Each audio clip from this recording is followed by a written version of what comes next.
Bonjour tout le monde, je m'appelle Max-Antoine, puis si je suis ici ce soir, c'est parce que j'ai un sérieux problème de paludo-ludiverbisme. Le syndrome de ceux qui font des jeux de mots vraiment douteux. Même que, faut que je le confesse, la plupart du temps, même si je vous regarde dans les yeux, je vous écoute pas. Vous êtes juste en train de me fider pour mon prochain jeu de mots de marde. Parfois, ça devient politique, comme une exécution publique à Tout le monde en parle, ou une intrigue sortie du 3e tome de Retour vers le foutoir. Ou comme le ministre Couetté qui s'escrime avec le déficit Zorro, ou encore sa collègue Lise Thériault avec ses larmes de crocodile en punition dans un coin. Sans oublier notre premier ministre, Philippe Cougar. À côté au bord à spotter petit cul de jeunes professionnels urbains. Plus loin, en entrevue avec LCN d'un toilette, tellement son nez est insensible aux odeurs de corruption, le ministre, sans ma marde, nie les allégations et fait aller allègrement sa Sylvain Cassette de politicien jusqu'à toucher le fond du Barry White. D'autres fois, ça sonne plus culturé. Comme quand Lucien Francoeur de Pirate se prend pour Arthur Rimbaud ou Guillaume en polymère. Ou quand un chansonnier québécois qui sent Robin arrive à lire l'avenir puis devient Bernard Nostradamus. Sans oublier les classiques populaires, À l'ombre des jeunes filles en mofleur puis MDMA Bovary. Comme le disait un dude qui s'appelait Bachelor, Gaston de son petit nom, imaginer, c'est hausser le réel d'un ton.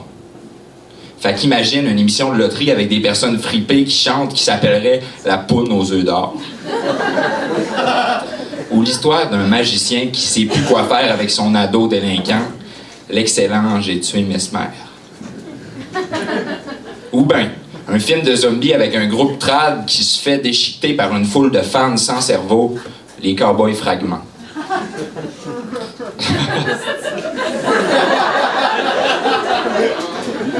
On peut même imaginer un rappeur qui se prend pour un dieu, Jay-Z de Nazareth. Ou un film avec un daim qui a une petite bédaine de bière qui fume des tops puis qui chante rock intitulé Bambi Gras. Ou Bedon. Un autre film familial, Aurore l'éléphant martyr. L'histoire d'un pachyderme qui l'a pas eu facile plus jeune. Ou finalement, une pub pour une marque d'hostie dans le style Monsieur Eucharistie, vous faites de sacrés bons biscuits. Je vais être clair. Je veux que mon verbe soit cher. Je veux assumer l'ambiguïté et être riche de ma polysémie. Je veux embrasser le country à pleine bouche puis enfin sortir du Danny Placard. Parce que comme ils disent à Montréal, tous les égouts sont dans la nature.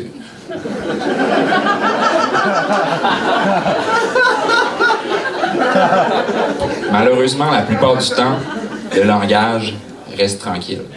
On a beau arriver pieuvre à l'appui, on a beau leur raconter la fabuleuse histoire d'un roi gnome ou la fondation mythologique d'Arvidrog puis de Kéno-Bandit par la mafia de l'aluminium. On a beau dire que les docteurs recommandent 30 minutes d'exorcisme par jour pour échapper à la prison du langage.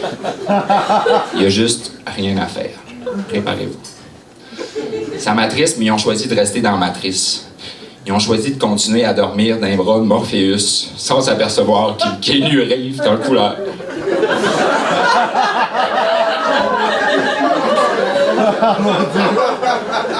En terminant, je vous dirai seulement qui aime me suivre parce que l'univers des jeux de mots, c'est riche puis géant comme se jeter dans la gueule du Louvre.